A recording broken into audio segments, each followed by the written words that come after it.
Perpustakaan Universitas Muhammadiyah Yogyakarta merupakan salah satu perpustakaan perguruan tinggi yang berakreditasi A, terletak di Gedung D yang mempunyai luas sekitar 1.400 meter persegi, dengan jam operasional mulai dari hari Senin sampai dengan Sabtu pada pukul 8 sampai dengan 15 waktu Indonesia bagian Barat.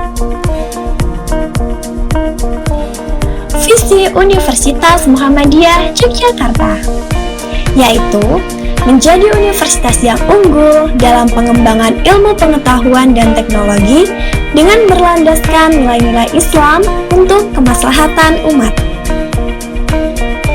Adapun misi dari Universitas Muhammadiyah Yogyakarta yaitu 1. Menyelenggarakan pendidikan berkualitas dan berstandar internasional dengan memanfaatkan teknologi informasi dan komunikasi.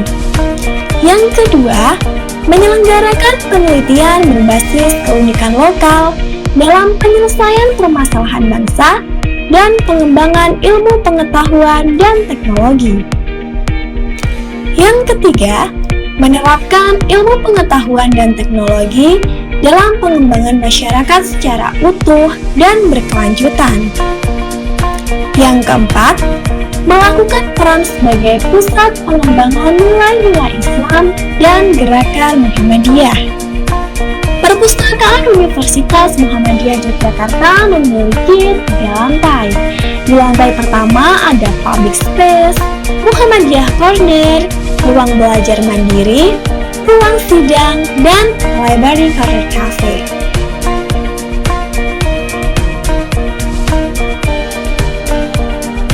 Di lantai 2 ada silent zone yang memiliki American Corner, warung Prancis, ruang repositori, ruang jurnal, ruang skripsi, ruang surat kabar, jurnal ilmiah, dan juga majalah. Perpustakaan UMY juga menyediakan layanan e-resources yang bisa diakses melalui website library.umy.ac.id.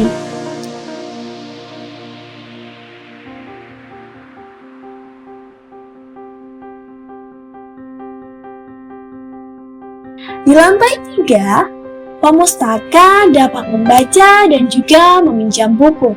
Tersedia opak dan laboratorium komputer untuk membantu pemustaka dalam penelusuran informasi dan juga koleksi.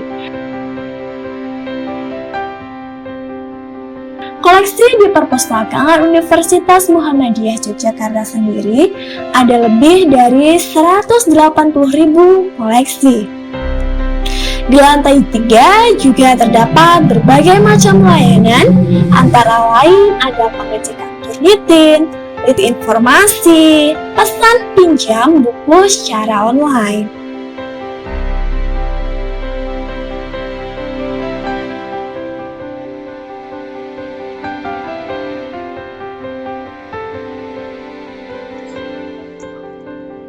Kami mahasiswa dan Kalijaya Yogyakarta, ya. Ilmu perpustakaan Sunan Kalijaga Yogyakarta ke sini bertujuan untuk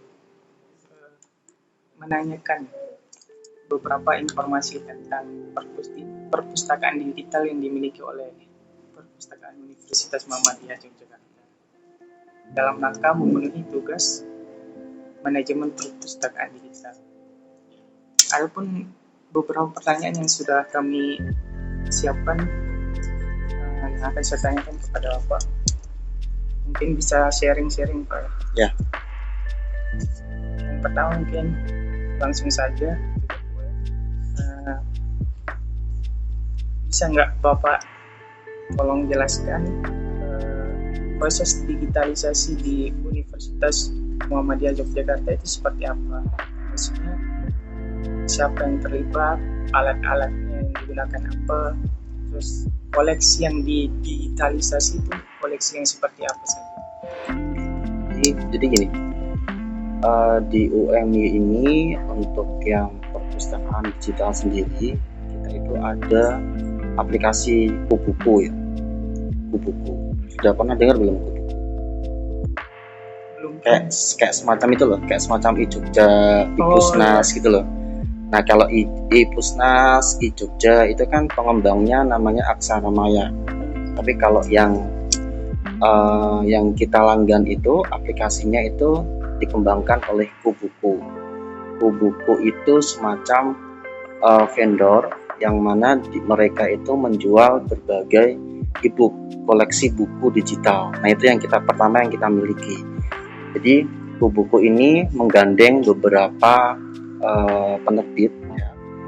Dan penerbit itu menjual bukunya via Kubuku, kemudian kita membelinya via Kubuku. Jadi kita tidak bisa langsung membeli e-book tersebut ke penerbit, tapi hanya bisa melalui Kubuku tersebut atau ke Aksara Maya atau ke Gramedia. Tapi kebetulan yang kita beli ini untuk perpus digitalnya dalam hal ini adalah e-book, itu adalah yang dikembangkan oleh Kubuku. Itu yang pertama. Nah, yang kedua, perpus digital yang kedua itu repository ya. Repository. Saya ceritakan dulu sejarah repository di UMY ya. Mungkin nanti teman-teman bertanya-tanya, kok UMY ini punya beberapa repository gitu ya. Jadi gini, dulu entah tahun berapa ya, saya belum di sini itu, katanya di UMY ini repositorinya, perpus digitalnya itu menggunakan aplikasi. Jadi otomasi dan repositorinya dulu itu pakai Cyprus atau enggak Cyprus, saya kurang paham juga. Kemudian setelah Pak Lasa masuk di tahun 2012 ya, sistem tersebut dievaluasi. Ternyata untuk mengembangkan sistem tersebut itu agak susah. Kenapa? Karena sistem itu tidak bersifat open source. Jadi kodenya dikunci sehingga tim IT UMY ini tidak bisa mengembangkan aplikasi tersebut ya. Ketika kita ingin menambah fitur, mengembangkan aplikasi tersebut, itu harus memanggil vendornya. Karena kecanggihan alat teknologi zaman dulu sekarang kan berbeda ya. Kalau sekarang kan sudah ada remote, kemudian via Zoom dan seterusnya kan. Kalau dulu kan belum secanggih yang sekarang. Nah, sehingga ketika kita ingin mengembangkan itu biasanya dadak memanggil vendornya gitu, dadak rapat tatap muka dan lain sebagainya. Sedangkan vendornya saat itu sudah pindah di luar Jawa, di Manowari atau mana gitu ceritanya ya. Nah, sehingga Pak Lasa memutuskan untuk migrasi repository itu ke thesis.umy ya, thesis.umy.ac.id. Nah, thesis.umy.ac.id ini di dalamnya menggunakan aplikasi yang dikembangkan oleh tim IT UMY. Dalam hal ini Pak Robi namanya. Berarti tidak menggunakan open source yang ada di saat itu tidak. Itu mulai tahun 2000 berapa? Saya kurang paham. Soalnya saya belum di sini. 2012 atau 13 gitu ya. Itu mengembangkan aplikasi sendiri. Nah, kemudian pada saat saya masuk di sini tahun 2015 gitu. Kemudian kita mengevaluasi aplikasi tersebut. Kami bareng-bareng gitu ya dengan tim mengevaluasi. Ternyata aplikasi tersebut itu bagus, tapi untuk indeks Google Scholar itu kurang maksimal. Padahal waktu itu salah satu kriteria dalam penilaian Webometric itu adalah jumlah artikel jumlah file PDF yang terindeks di Google Scholar. Waktu itu menjadi salah satu penilaian dalam Webometric. Tapi kalau sekarang itu sudah enggak lagi.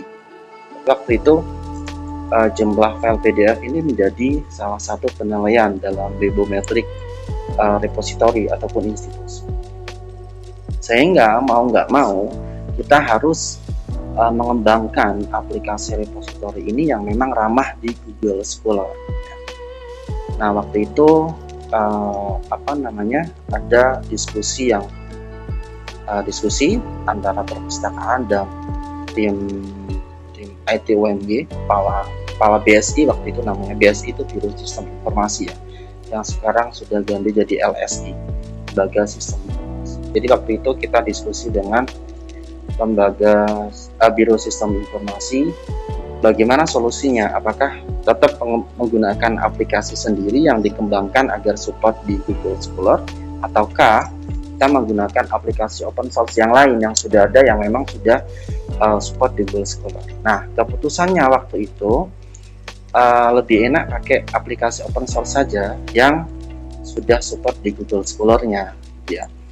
Nah, setelah diskusi panjang, sebenarnya kami mengusulkan waktu itu untuk bagaimana menggunakan AppPrint saja. Kenapa AppPrint? Karena memang AppPrint ini menjadi salah satu aplikasi yang banyak digunakan di Indonesia, sehingga ketika terjadi error ya, terjadi permasalahan gitu ya, kita bisa diskusi dengan perpustakaan lain, yaitu bisa cepat teratasi. Cuman kami tidak tahu pertimbangannya apa gitu ya. Waktu itu karena repositori ini kan bukan ranahnya 100% di perpustakaan, tapi di perguruan tinggi, karena institusional repositori ya, repositori institusi. Jadi tidak yang bertanggung jawab tidak hanya perpustakaan tapi institusi. Nah, waktu itu saya kurang tahu alasannya apa, kemudian disetujui akhirnya pakai DSpace ya, DSpace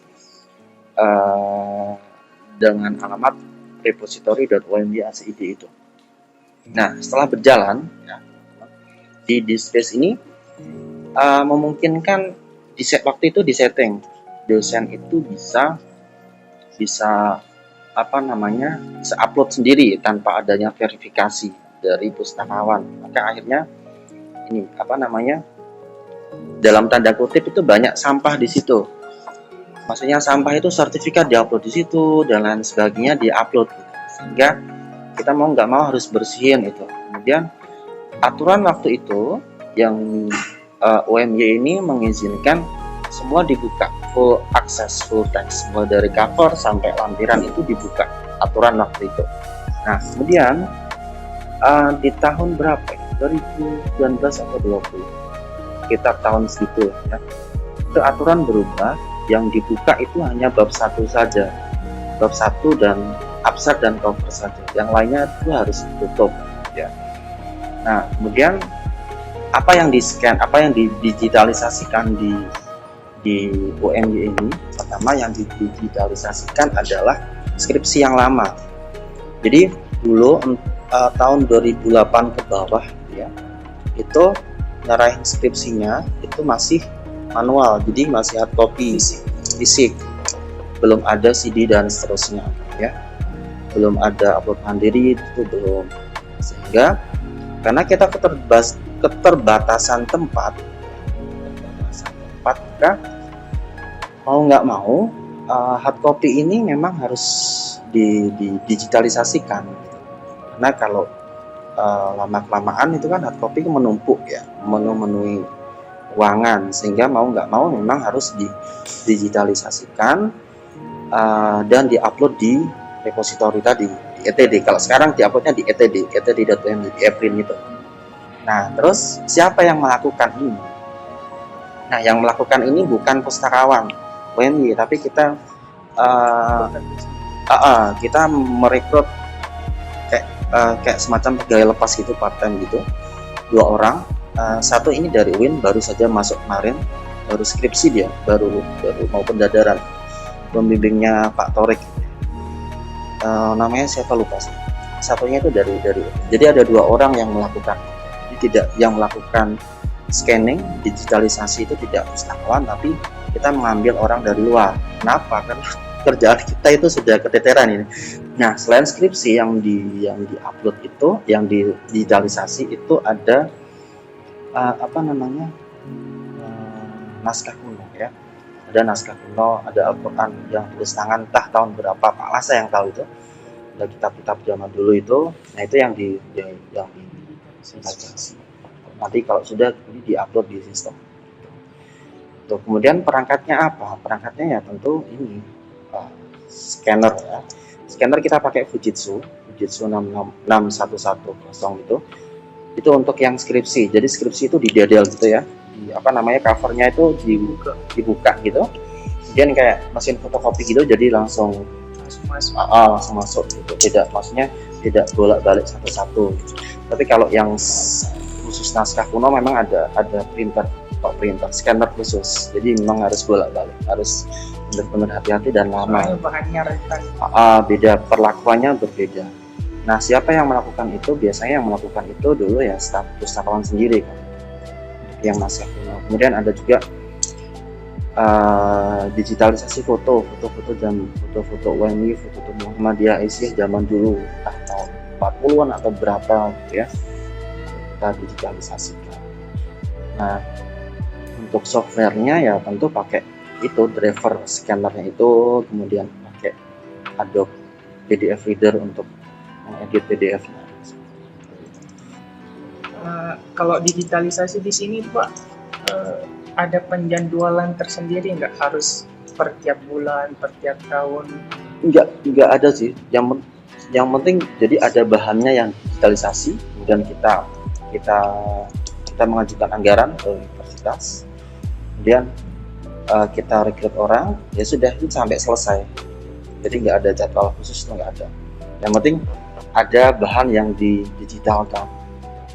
Jadi ketika sudah ada banyak, ya nanti kita ngajukan dana ke universitas, kemudian kita merekrut orang. Jadi yang scan-nya tidak kita. Kayak project gitu. Kayak project. Jadi satu skripsi scan, kemudian upload itu sekian rupiah. Berarti setelah digitalisasi kan disebarkan ke pemustaka. Di-upload gitu, ya. di publish, di ePrint dan repository, di ETJ tadi itu. Nah, itu minat pemustaka itu banyak nggak Pak? Maksudnya dari tingkat pemanfaatannya. Jadi gini, pemanfaatan skripsi yang diupload itu kami belum bisa mendeteksi perskripsinya itu berapa, itu belum bisa. Belum dipasang plugin itu. Tapi yang dipasang itu jumlah kunjungan secara keseluruhan ke ETD-nya, ke repositorinya itu ya. Jadi kalau kita pasangnya itu pakai Google Analytics ya. Jadi Google Analytics ini mendeteksi berapa jumlah kunjungan, ya, berapa orang, kemudian rata-rata berapa menit, dari mana aja, lalu perangkat yang dipakai apa aja, lalu kata kunci yang dipakai apa, itu terekam semua di Google Analytics. Kalau di e-booknya yang bekerja sama Kubu. Kalau Kubuku itu belum banyak. Kan tadi Bapak singgung ada e-book. Nah, kalau buku yang ada di sini, yang di sekitar sini, di layanan referensi dan lain-lain, apakah dicetakkan apa gitu? Kalau itu nggak boleh ya. Itu istilahnya menyalahi nanti copyright hak cipta. Ketika nanti buku ini kita scan semua, nanti itu tadi menyalahi hak cipta. Kasihan nanti penulisnya ya. Misalkan ada buku nih, buku baru, kita scan, kemudian kita upload, kita layankan ke mahasiswa. Nanti mahasiswa cuman tidak membeli buku cetak yang ditulis, hanya dari soft file itu, dan takutnya nanti bisa dibajak oleh orang lain. Oke Pak, mungkin cukup itu aja lah ya. Terima kasih, informasinya sangat bermanfaat sekali.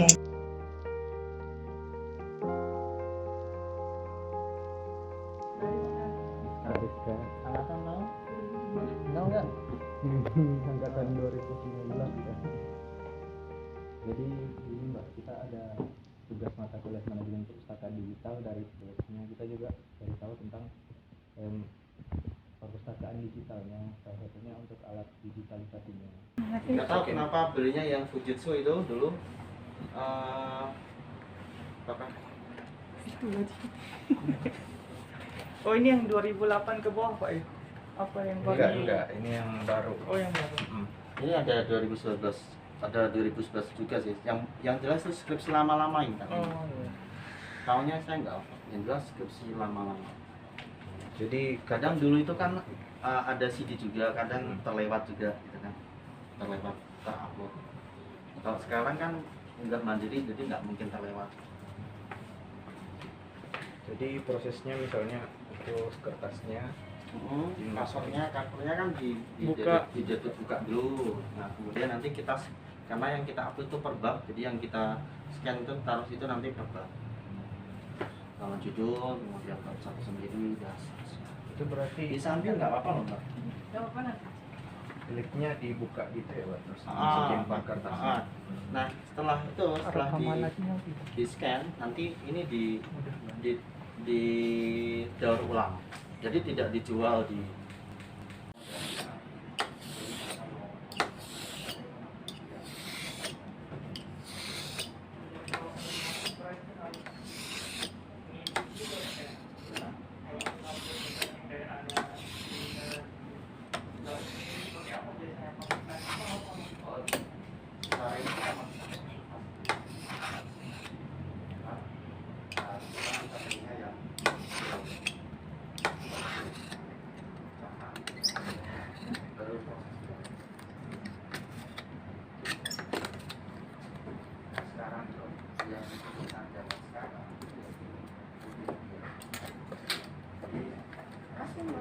Kasih, Mbak.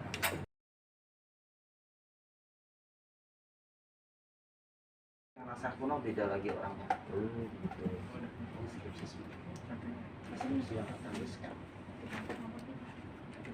Gimana? Cukup? Cukup.